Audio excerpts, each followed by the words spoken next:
दहेज और दूरियां एक दिल छूने वाली परंपरा।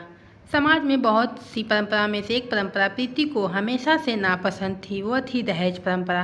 प्रीति बहुत ही संस्कारी और छोटे बड़े सबका आदर करने वाली लड़की थी, लेकिन दहेज परंपरा के कारण वह कितना भी प्रयास कर ले ससुराल वालों का आदर नहीं कर पाती थी। प्रीति एक सीधी सीधी लड़की थी, थोड़ी सी डरपोक घबराई स्वभाव की थी। आजकल की लड़कियों से बिल्कुल अलग थी। उसका मानना था कि किसी पर भी अन्याय नहीं होना चाहिए और ना ही सहना चाहिए। ऐसे स्वभाव की प्रीति जब शादी करने का विचार करती तब उसके डरपोक स्वभाव की वजह से उसका रिश्ता टूट जाता था। एक लड़का जो उसके घर के लोगों को पसंद आता है, लड़की की तरफ से प्रीति को भी पसंद कर लिया जाता है।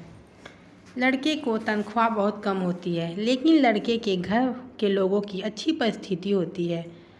पर वह लड़के को माता पिता प्रीति के पिता से कहते हैं कि हमें घर लेने के लिए आधे पैसे आपको देने होंगे और आधे हम देते हैं।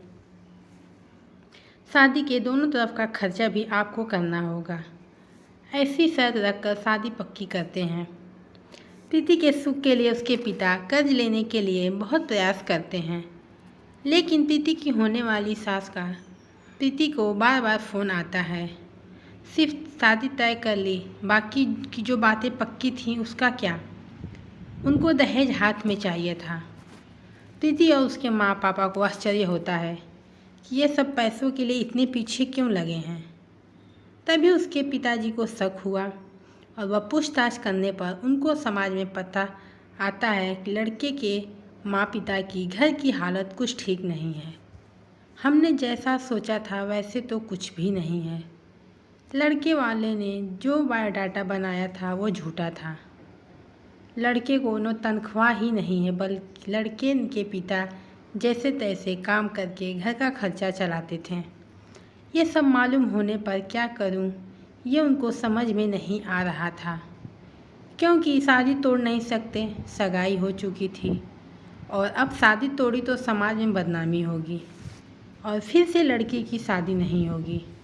इस डर से उन्होंने भी शादी का तोड़ने का विचार मन से निकाल दिया और उसमें सकारात्मक बाजू देखकर जैसे लड़का होशियार है तो ज़िंदगी में भाग दौड़ करके ज़िंदगी में अच्छी नौकरी पा ही लेगा और लड़की की सुख कर रखेगा। जो हमने आधे पैसे फ्लैट के लिए दिए हैं वह लड़की को ही मिलेगा। यह सब बातों का विचार किया और जैसे तय किया था वैसे ही शादी हो गई। प्रीति के पिता ने दोनों तरफ शादी का खर्चा भी उठाया और लड़के के पिता को दहेज की रकम भी दी। शादी होने के बाद लड़का होशियार होने के कारण उसे अच्छी नौकरी मिली। जब फ्लैट लेने की बात आई तो प्रीति के ससुराल वालों ने उन्हें पूरी रकम देने के बजाय 25 लाख के बजाय 50 लाख ही दिए, 5 लाख ही दिए। खुद के पास तो दूर, उसके पिता ने उसे दिए हुए पैसे भी उन्हें नहीं दिए और घर आने तक प्रीति के पिताजी ने दिए हुए पैसे का ब्याज भी खुद के पास रखा। यह सब बातें तो प्रीति को खटक रही थीं। उसने यह सब बातों का प्रश्न पूछने का प्रयास किया, लेकिन उसे उत्तर नहीं मिला।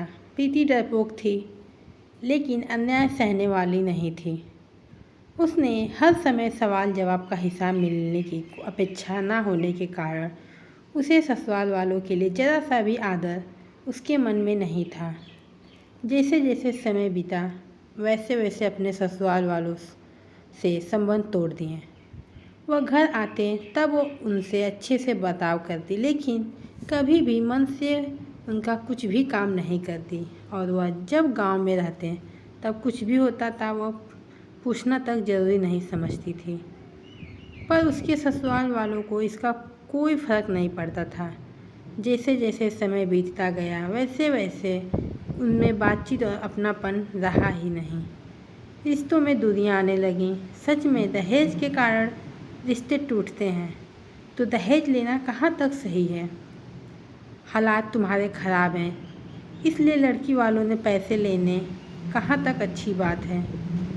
लड़की के माँ बाप भी उससे सिखाते हैं, बड़ा करते हैं और लड़की दूसरों के घर जाकर उनके घर के लिए ज़िंदगी भर मेहनत करती है।